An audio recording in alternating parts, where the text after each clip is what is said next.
domingo, 24 de novembro.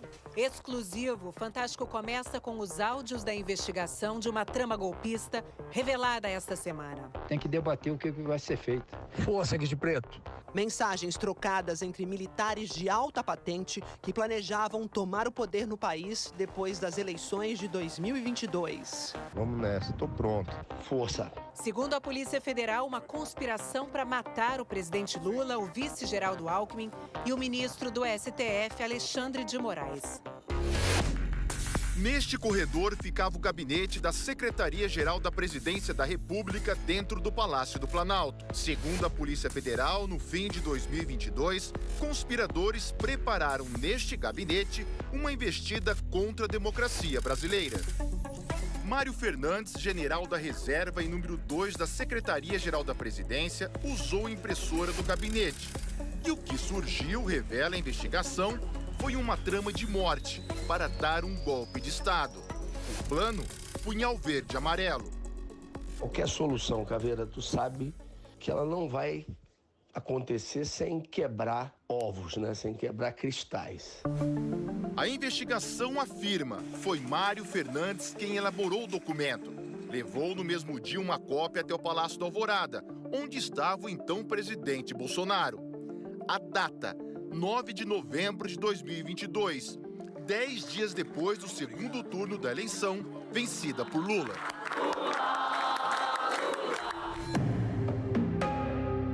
O plano previa estratégias militares, o uso de coletes à prova de bala e o tipo e a quantidade de armas necessárias para ação contra autoridades que só se movimentam com carro blindado e segurança policial. Como uma metralhadora assim que dispara 800 tiros por minuto.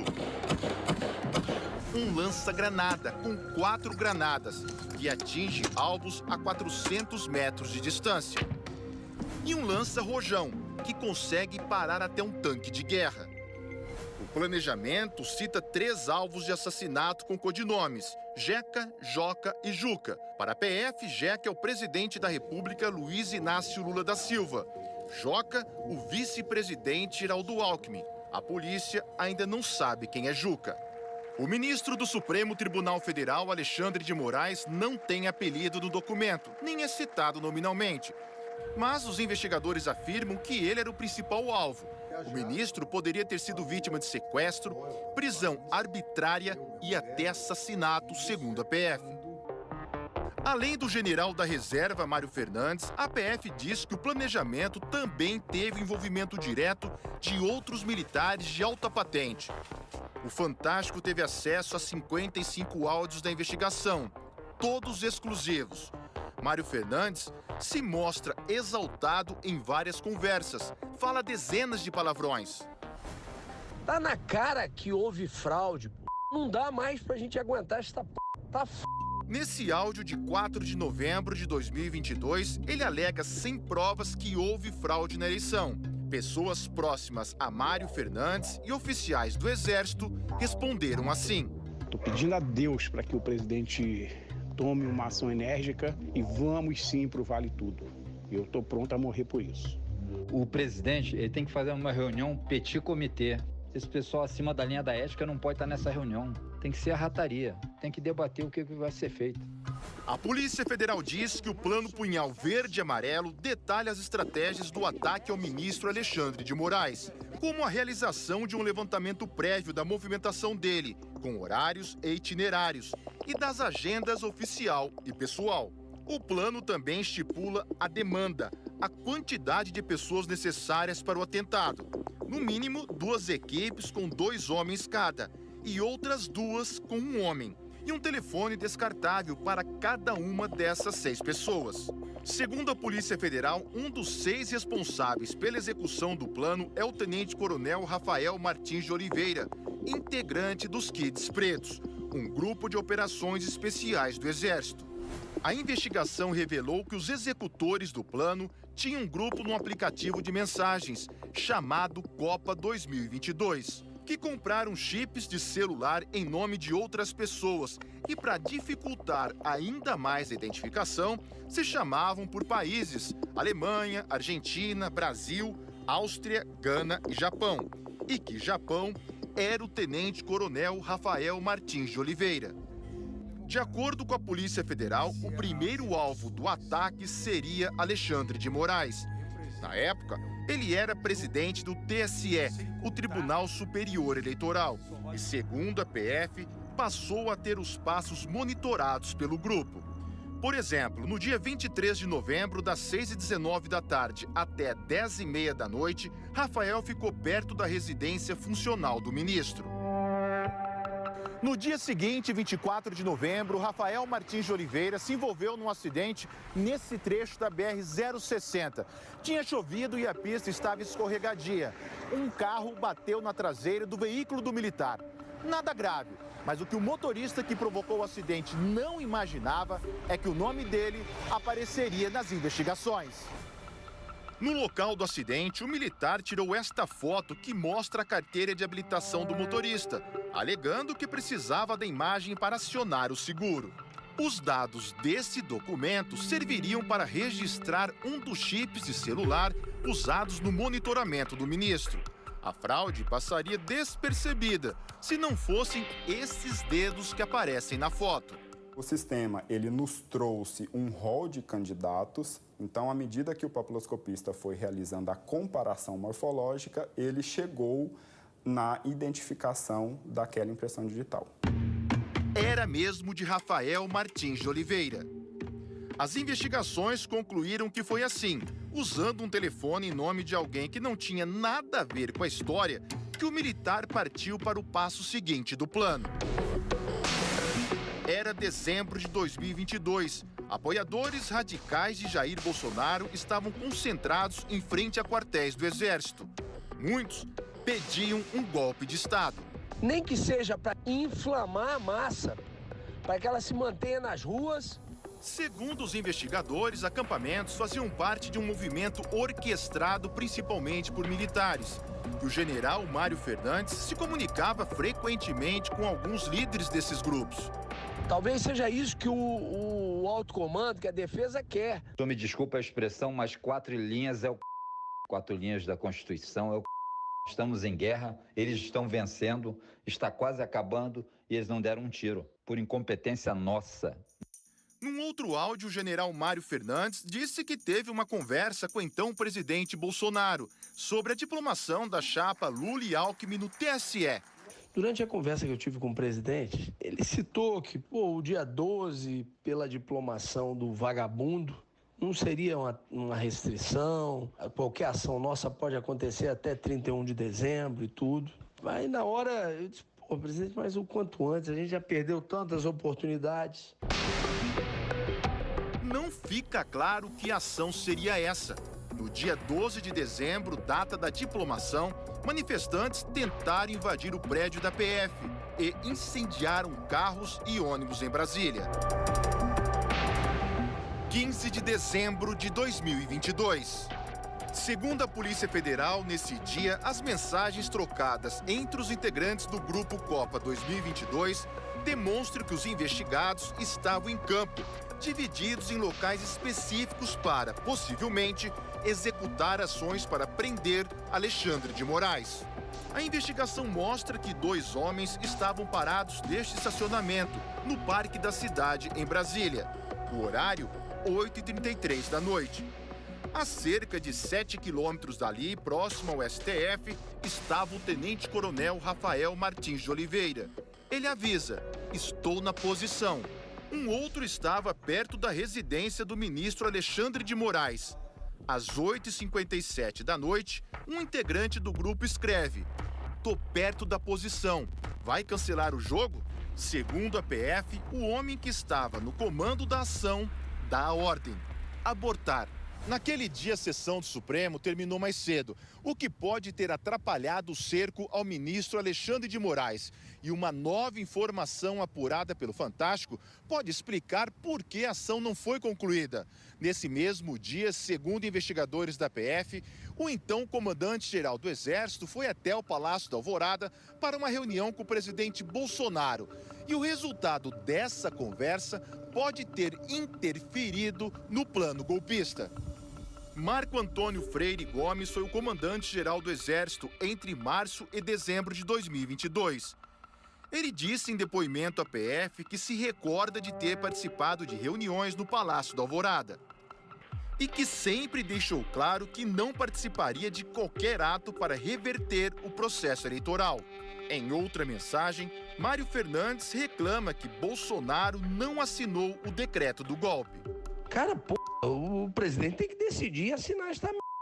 Vai esperar virar uma Venezuela para virar o jogo, cara? Democrata é o... A impressora do gabinete da Secretaria-Geral da Presidência da República volta a funcionar contra a democracia no dia 16 de dezembro. Segundo as investigações, o general Mário Fernandes imprimiu esta minuta num papel timbrado da presidência, com um carimbo secreto, bem grande estampado. São as diretrizes para a criação, nesse mesmo dia, de um gabinete institucional de gestão de crise, formado em sua grande maioria por militares. Para a Polícia Federal, esse é mais um indício de que estava em curso um golpe de Estado e o chamado gabinete de crise governaria o país até a realização de novas eleições, mas sem data para acontecer. Então, meu amigo, partir para cima, apoio popular é o que não falta. Um abraço, Caveira. Força. O plano para matar autoridades diz o seguinte sobre Jeca, que para a Polícia Federal trata-se de Lula.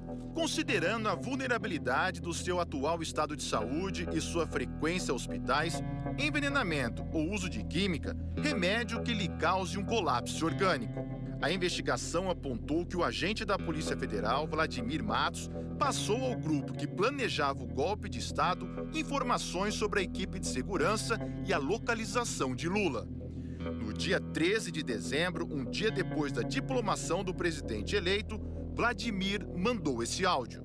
Lula estaria ali no prédio, né, do Meliá. Tem que virar logo, não dá para continuar desse jeito não, irmão. Vamos nessa, tô pronto. O plano Punhal Verde e Amarelo fala o seguinte sobre Joca, que seria o vice-geral do Alckmin. Considerando a inviabilidade do 01 eleito por questão de saúde, a sua neutralização extinguiria a chapa vencedora. A Polícia Federal não tem dúvidas. O plano propõe os assassinatos de Lula e Alckmin. Eu sou um cara que eu tenho que agradecer agora muito mais porque eu estou vivo. A tentativa de me envenenar, eu e o Alckmin, não deu certo, nós estamos aqui. A investigação afirma que a organização criminosa tentou criar um ambiente propício para o golpe de Estado. E que os fatos investigados levaram ao dia 8 de janeiro de 2023, quando radicais invadiram e depredaram as sedes dos três poderes.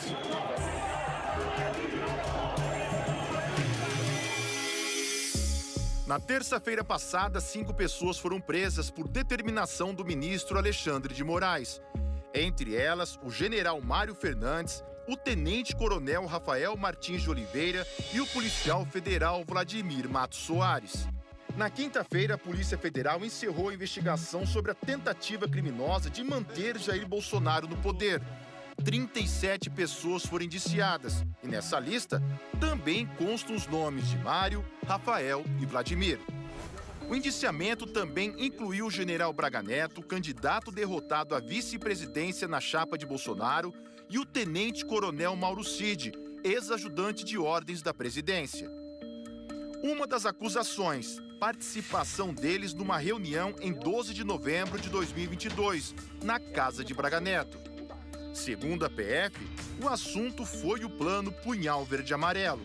A defesa de Braga Neto repudiou o que chamou de indevida difusão de informações relativas a inquéritos. Ainda na quinta-feira, Mauro Cid prestou um novo depoimento ao STF. O ministro Alexandre de Moraes confirmou a validade do acordo de colaboração premiada de Mauro Cid, firmado em setembro do ano passado, e considerou que ele esclareceu as omissões e contradições apontadas pela Polícia Federal. A defesa disse que o ex-ajudante de ordens continua em liberdade sob a condição de não sair de Brasília. O ex-presidente Jair Bolsonaro também foi indiciado pelos crimes de abolição violenta do Estado Democrático de Direito, golpe de Estado e organização criminosa. Durante a semana, ele reproduziu trechos de uma entrevista que deu ao site Metrópolis. disse: o ministro Alexandre de Moraes conduz todo o inquérito, ajusta depoimentos, prende sem denúncia, faz pesca probatória e tem uma assessoria bastante criativa.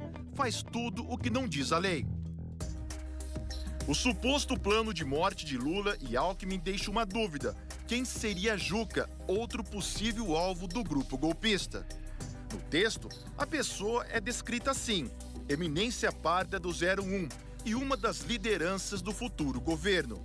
Ou seja, alguém próximo a Lula e que exerceria influência nas decisões dele. O plano diz: a neutralização de Juca desarticularia os planos da esquerda mais radical. A Polícia Federal não conseguiu identificar essa pessoa.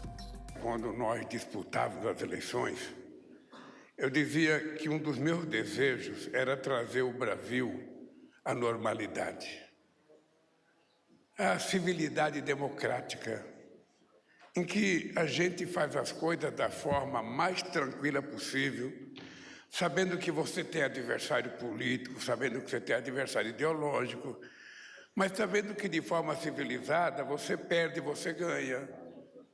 Você consegue fazer uma coisa, na outra vez você não consegue. É esse país, companheiros, sem perseguição.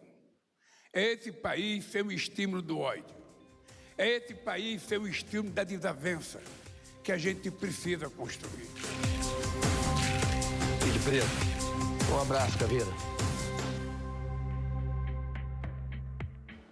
Boa noite. Olá, boa noite. Nós não localizamos as defesas do general Mário Fernandes e do policial federal Vladimir Matos, presos esta semana pela Polícia Federal. Procuramos também a defesa do tenente-coronel Rafael Martins de Oliveira, o outro preso que foi citado na reportagem, mas não tivemos resposta. Em nota divulgada hoje, a Ordem dos Advogados do Brasil reafirmou o apoio às instituições e à Constituição e defendeu que lideranças políticas incentivem seus partidários a se afastarem de atos de violência e de terrorismo político. A Associação dos Juízes Federais do Brasil também se manifestou. A JUF disse que fatos que atentem contra a segurança e integridade pessoal de agentes públicos configuram grave ameaça ao Estado Democrático de Direito. Para a associação, essas práticas devem ser combatidas com o rigor da lei. Outra entidade a se manifestar foi a Associação dos Magistrados Brasileiros. A AMB afirmou que um poder judiciário independente e sem receio de represálias em razão de suas decisões é essencial para a democracia. Disse ainda que o funcionamento regular das instituições é uma garantia para os direitos fundamentais da população.